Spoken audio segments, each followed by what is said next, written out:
The Senate Judiciary Committee now has the FBI report on Judge Kavanaugh's allegations, and senators will start seeing it at 8 a.m. today. Some will have staffers with them, some won't. This after an alleged witness comes forward to the FBI claiming she has no recollection of Ford's story. So will this report ultimately clear the judge if that's what she said to the FBI? Here to weigh in is Julie Devol, a longtime friend, get this, of Judge Kavanaugh, who has known him for 40 years. But also, Julie, you are familiar with Leland, the friend, and who is someone you call Chrissy, right?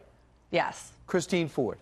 Yes, I've known of them for many years. So you say that in Ford's case, something might have happened, but there's just no proof that it happened with Brett Kavanaugh. You're a little horrified that someone's life could be ruined in a way like this.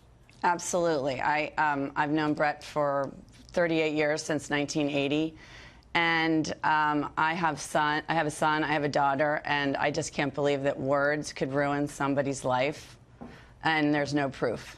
So and it's devastating to me. And you know, too, the flip side of that, people need to be encouraged to come forward. Should this have happened, or should this happen, God forbid, in the future? However, you also point out, too, if you need someone to corroborate the story, they should corroborate the story.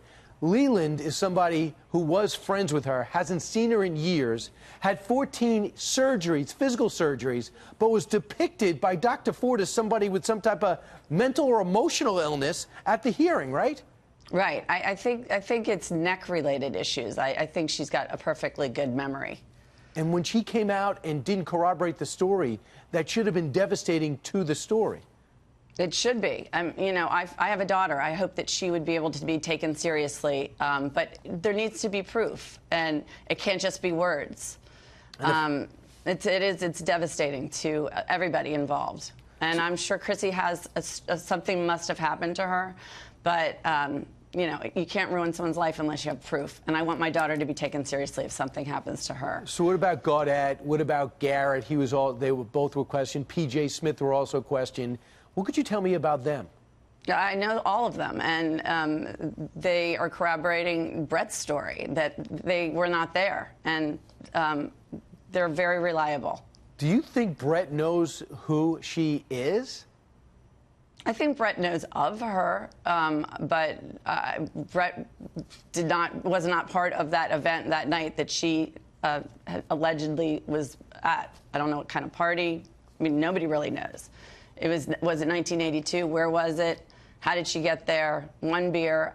The story just doesn't have any legs. Julie, Democrats are now, in many cases, pointing to the fact that he really got a little sarcastic with some of the Democrats who have been very critical of him. Do you think he went over the line, or have you seen him like that before?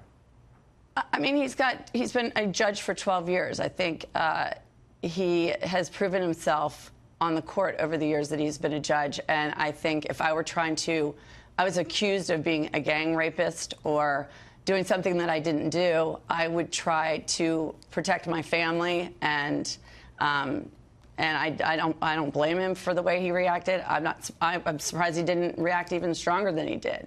That's huge accusations against somebody who didn't do something and was accused of something. Julie Devol, must be surreal being in this international story and going back to your high school and saying, I know almost everybody involved. Thanks for bringing us up close and personal. Appreciate it. I do. Thank you. Thanks for having me.